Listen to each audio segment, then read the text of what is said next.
فأنا ناصح لإخواني بالصدع بالحق تبيض وجوههم. السكوت في مسألة الحزبية يضرها، فاصدع بما تؤمر وأعرض عن المشركين.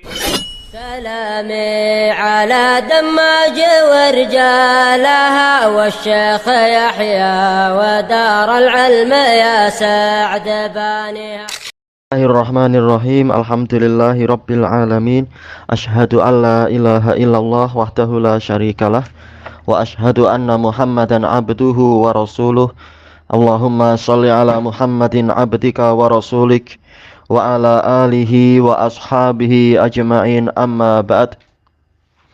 Tayyib.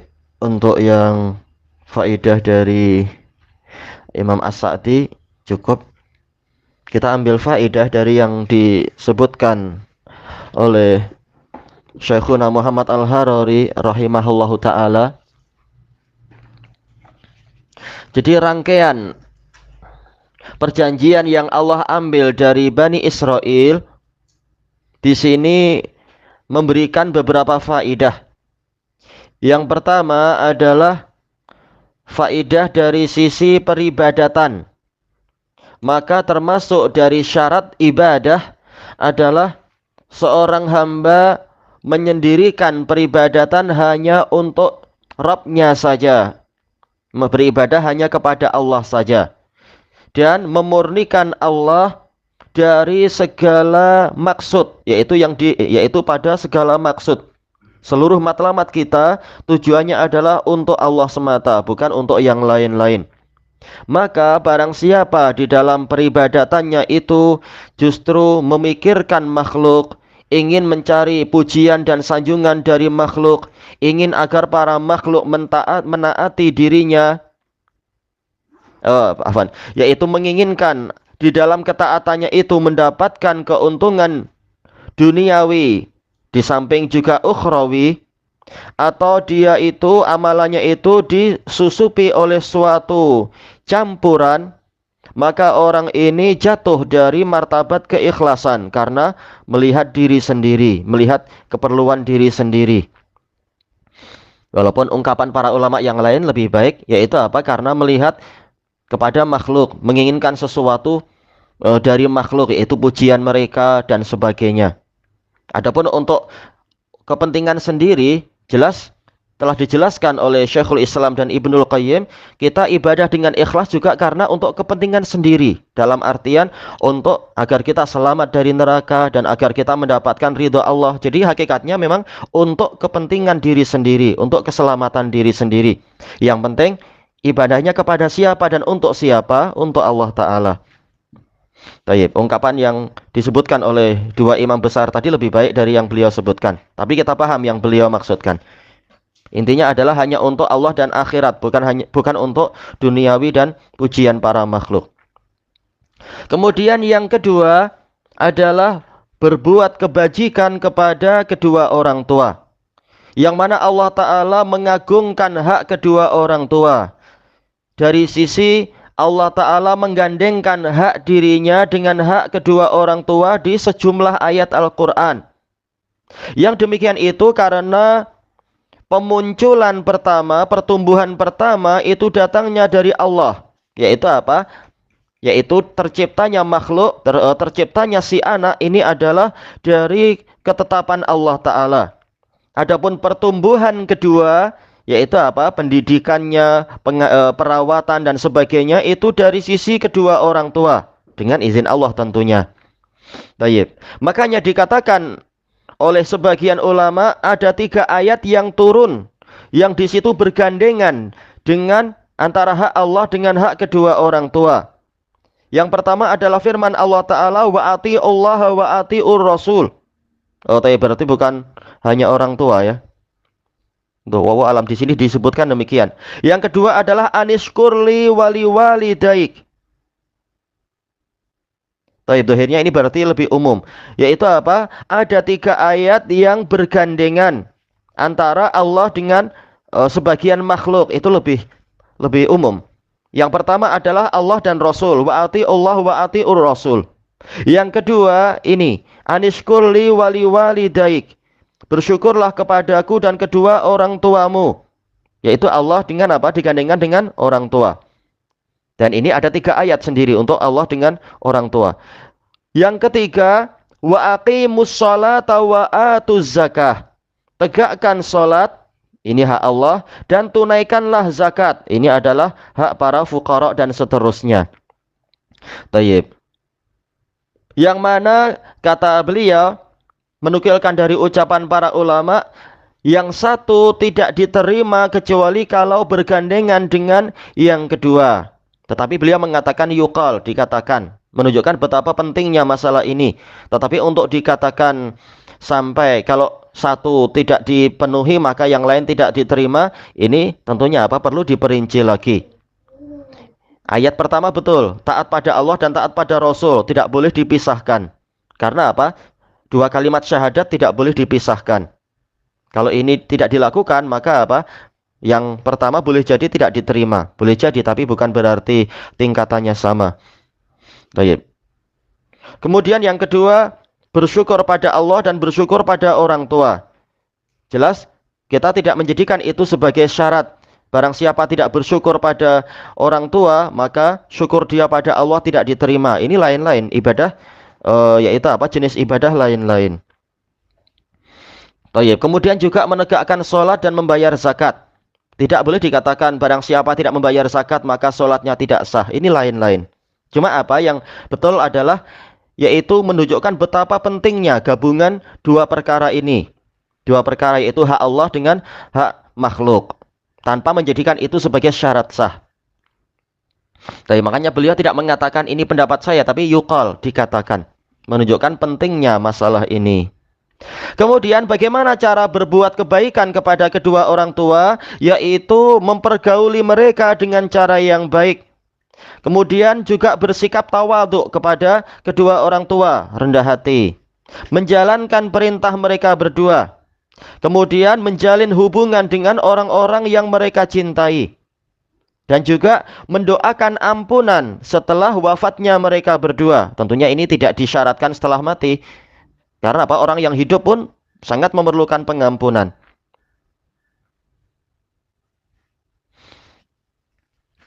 Baik.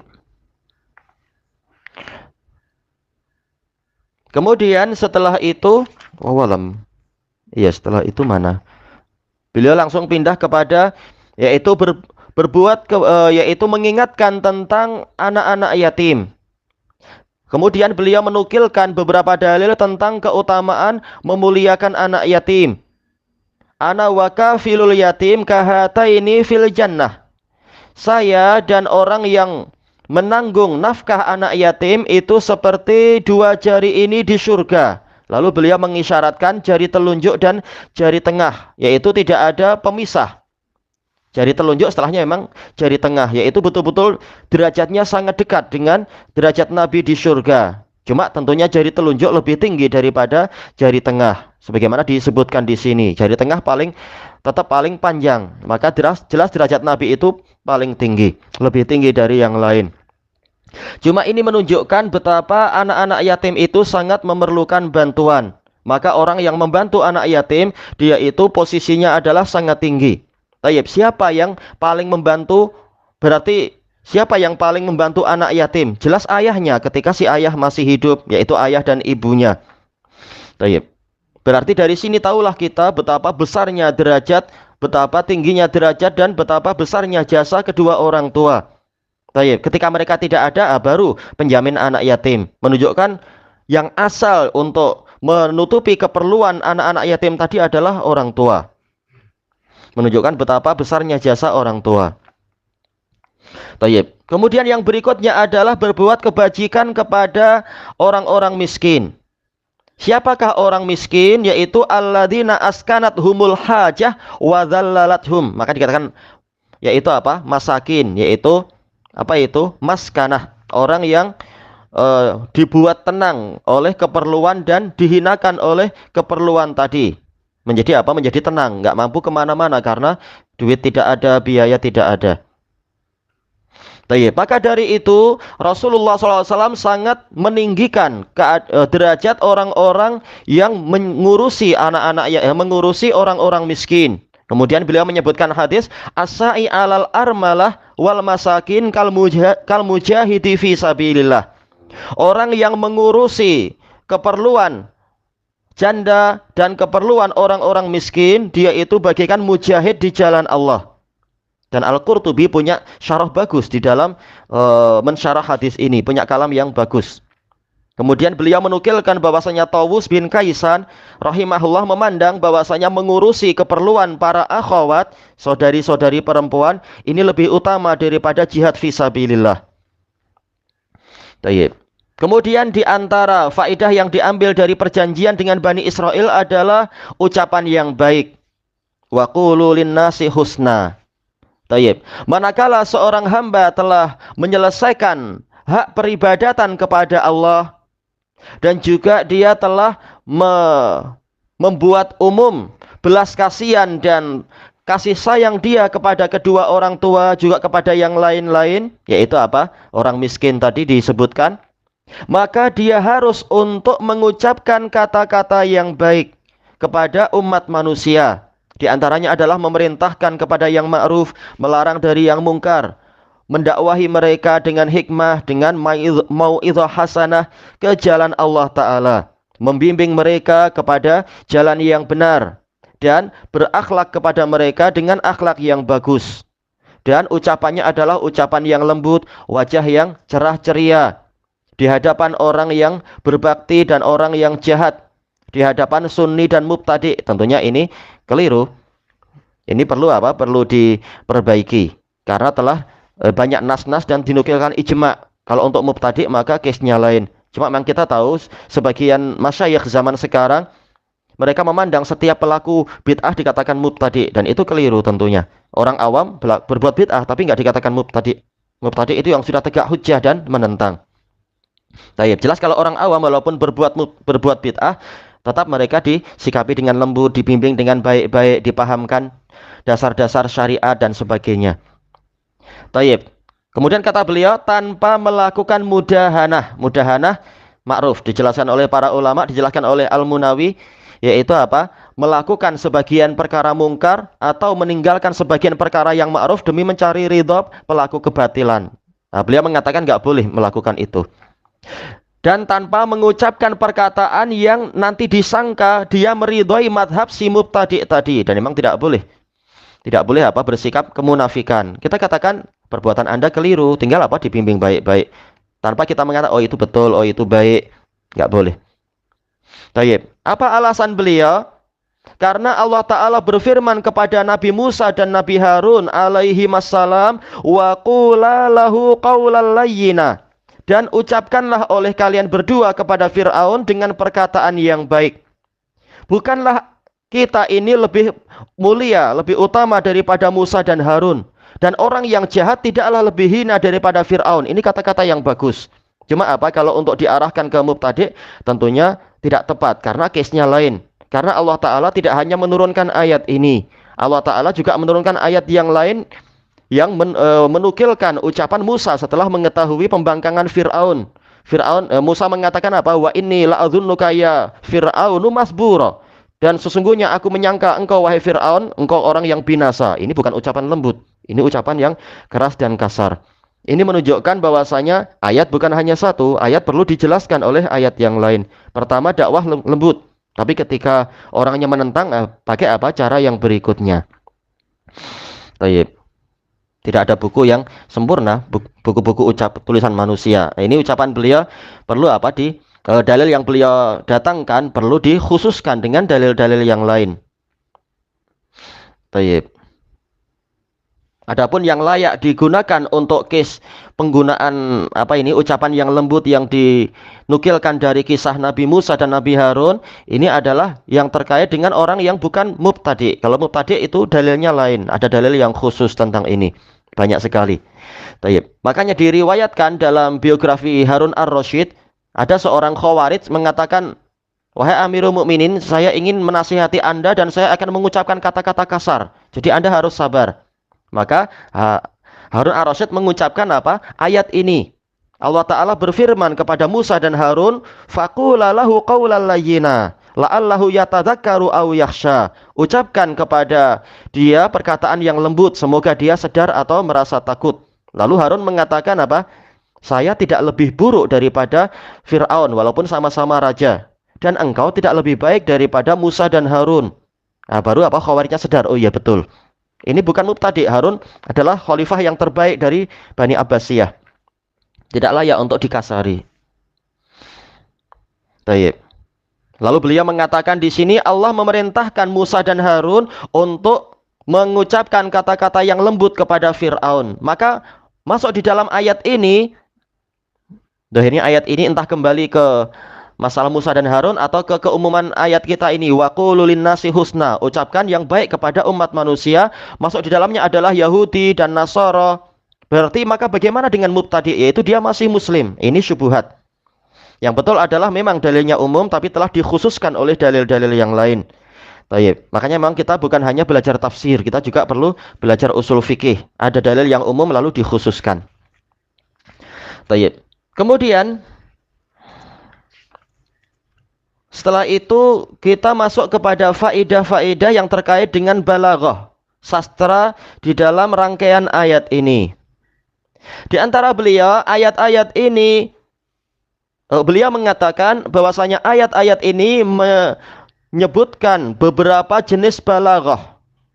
Di antaranya adalah istifham ingkari, pertanyaan yang bersifat pengingkaran. Yaitu ketika Allah Ta'ala berfirman kepada kaum mukminin, afatatama'una ayyu'minu lakum.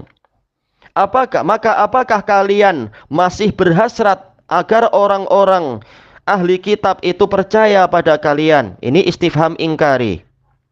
Yaitu apa? Menggambarkan bahwasanya terlalu jauh untuk mereka itu mau menerima ucapan kalian dan mau beriman. Karena mereka sudah menyaksikan ayat-ayat yang mencengangkan dan hebat di zaman Nabi Musa dan seterusnya. Tapi ternyata mereka tidak juga beriman. Bagaimana dengan dakwah kalian ini? Baik, ini sebagai hiburan kepada Nabi dan kepada kaum mukminin. Walaupun mereka jelas ingin sekali orang-orang ahli kitab itu beriman. Baik. Kemudian balaghah yang kedua adalah didatangkannya jumlah haliyah. Hal. Tentang firman Allah Ta'ala apa itu? Wahum ya'lamun. Wawunya haliyah, dalam keadaan mereka tahu. Mereka sengaja menulis kitab suci dan menulis kitab dengan tangannya dan mengatakan bahwasanya ini adalah buatan Allah. Yaitu apa? Mereka kemudian apa? Memesongkan ayat-ayat Allah setelah ayat itu mereka ketahui dan ayat itu turun. Wahum ya'lamun, dalam keadaan mereka tahu. Untuk apa jumlah haliyah ini didatangkan? Sebagai faedah tentang betapa lengkapnya keburukan perbuatan mereka. Dan bahwasanya pemesongan mereka terhadap Taurat itu dilakukan dengan sengaja dan dengan hati yang bertekad bulat. Bukan karena kejahilan, bukan karena kelupaan. Baik. Kemudian balaghah yang lain adalah istifham yang bermakna nahi. Pertanyaan tapi isinya adalah pelarangan. Tentang apa? Tentang firman Allah Ta'ala menukilkan ucapan orang-orang Yahudi, atuhaddisunahum. Apakah kalian akan mengabarkan kepada pengikut Muhammad itu demikian-demikian? Ini pertanyaan, tapi tujuannya adalah nahi, yaitu larangan. Tayyib. Kemudian di antara balaghah yang lain adalah ungkapan dengan istilah fath, pembukaan. Tentang firman Allah Ta'ala, bima fatahallahu alaikum. Fataha. Kenapa bukan akhbaro atau auha, mewahyukan, tapi dengan apa yang Allah bukakan kepada kalian. Ini sebagai pemberitahuan bahwasanya masalah ini adalah rahasia yang tersembunyi. Dan perkara ini adalah pintu yang tertutup. Tidak ada seorang pun yang tahu kecuali ahli kitab. Baik. Maka apa? Kalian jangan ceritakan itu kepada pengikut Muhammad. Maka digunakan istilah fataha. Lalu pertanyaan yang bersifat taubih dan itab, celaan dari ayat apa? Afala ta'qilun. Maka kenapa kalian tidak memikirkan itu? Ini pertanyaan yang tujuannya adalah untuk mencela dan mencerca. Kemudian balaghah yang berikutnya adalah yang namanya at-tibaq, kesesuaian. Kesesuaian antara dua perkara yang, yaitu apa? Penyebutan dua perkara yang berlawanan. Yusirruna wa yu'linun.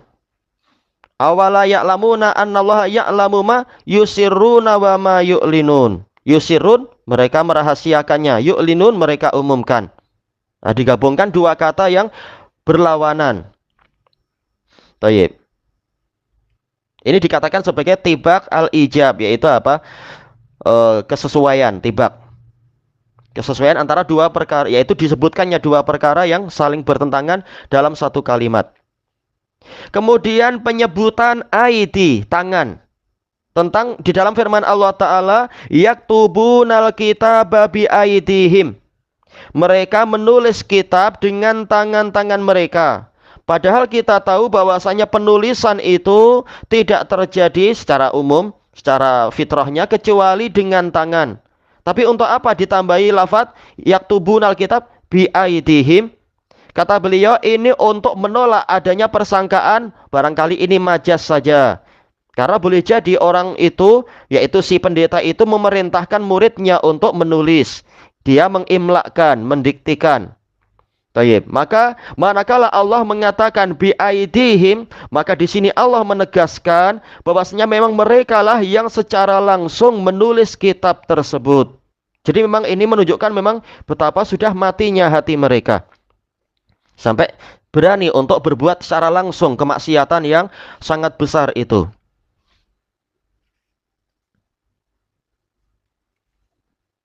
Taib. Dan dari sisi yang lain ini dikatakan sebagai itnab, yaitu berpanjang-panjang dalam bahasa kita. Tujuannya apa di sini? Untuk menggambarkan situasi penulisan. Karena apa? Jelas yang menulis adalah orang itu, tapi Allah Ta'ala mengatakan menuliskan kitab dengan tangan-tangan mereka.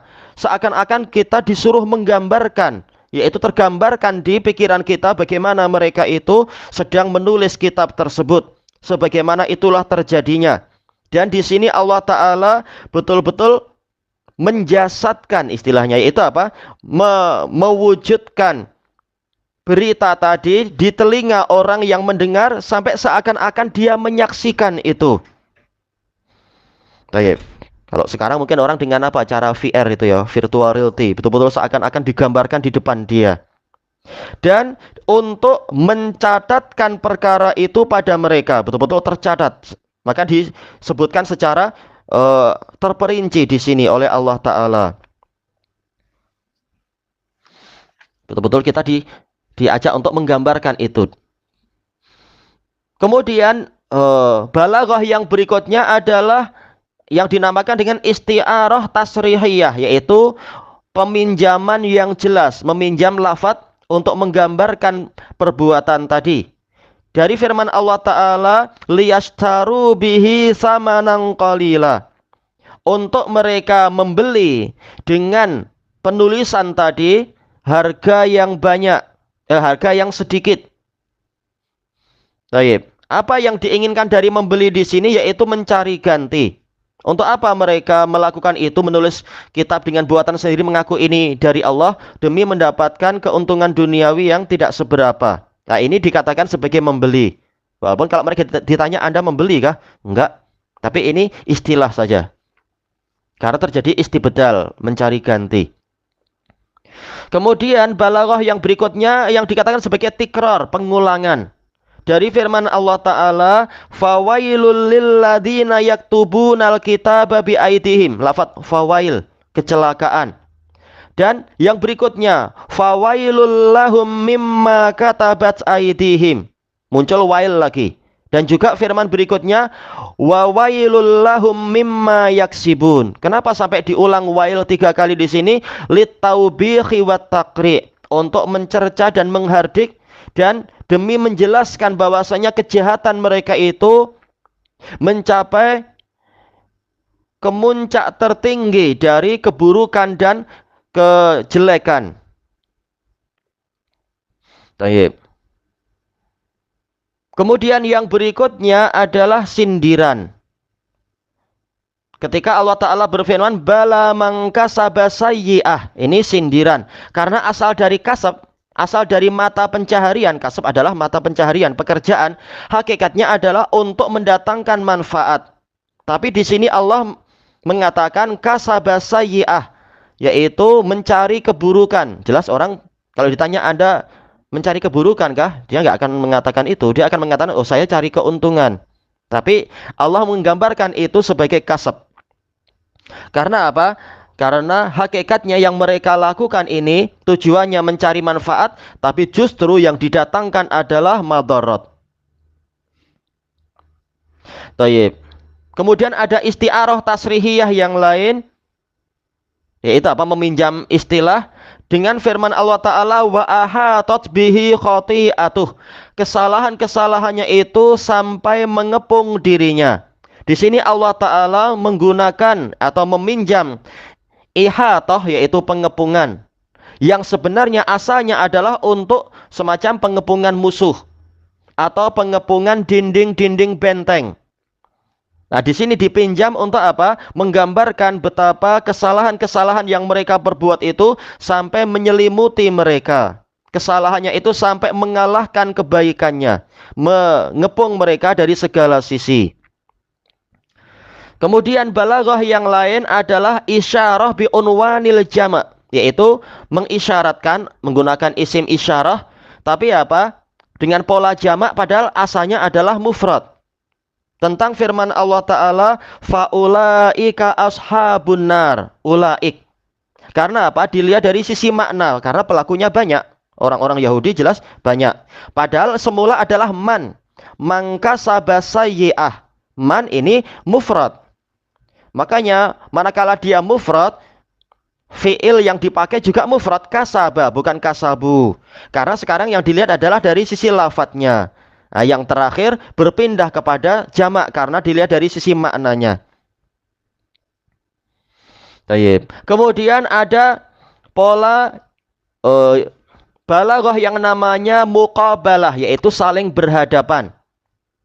Biasanya adalah apa? Rangkaian dua ayat atau satu ayat yang agak panjang.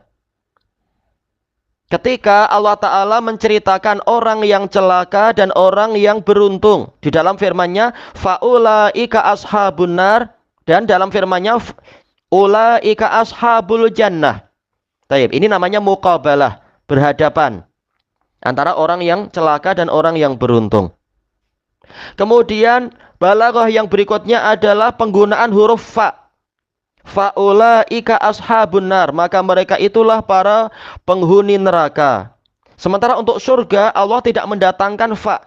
Ulaika ashabul jannah. Apa rahasianya? Di sini isyarat bahwasanya kekekalan di dalam neraka, faulaika ashabun narihum fiha khalidun, itu sebabnya adalah kekufuran mereka. Makanya fa-nya ma'ruf, fa sababiyah dan ta'liliyah ma'ruf tentang masalah itu. Fa selalu seringkali adalah sababiyah dan ta'liliyah. Apa sebabnya? Taib. Apa sebab mereka masuk mereka kekal di dalam neraka? Karena kekufuran mereka. Adapun untuk kekal di dalam surga, ini sebabnya bukan iman, tapi sebabnya adalah kurnia dan rahmat Allah semata. Untuk sebab masuk surga memang apa? Iman. Tapi untuk kekal, sebab kekal itu adalah rahmat Allah semata. Taib. Karena tanpa rahmat Allah kita tidak mampu beriman. Taib. Jadi ini semata-mata adalah kebaikan Allah Ta'ala untuk sampai apa? Kekal di dalam surga. Masuk surga alhamdulillah dengan sebab keimanan kita. Tapi untuk kekalnya ini adalah rahmat Allah semata. Kita tidak mampu membeli surga, apalagi sampai kekal dalam surga. Taib. Kemudian balaghah yang berikutnya adalah jumlah khobariyah yang tujuannya adalah insya'iyah. Dan ini nanti insya Allah akan dibahas. Nanti atau sudah lewat. Akan dibahas lagi insya Allah di dalam usul fikih itu. Polanya berita. La ta'buduna illallah. Kalian tidak menyembah kecuali hanya kepada Allah. Tapi yang diinginkan adalah nahi. La ta'budu illallah. Nunnya hilang. Tujuannya apa? Karena nafi itu lebih kuat daripada nahi. Dan ini akan dibahas dalam usul fikih insya Allah. Kalau nggak salah akan diulang lagi. Sebelumnya ada dan setelahnya ada dalam pembahasan rangkaian usul fikih kita. Baik. Kemudian yang berikutnya ini terkait dengan perbedaan qiraat, masalah iltifat. Dan juga di antara balaghah yang ada adalah az-ziyadah wal hadf, tambahan dan penghapusan di beberapa tempat. Ilahuna wallahu a'lam.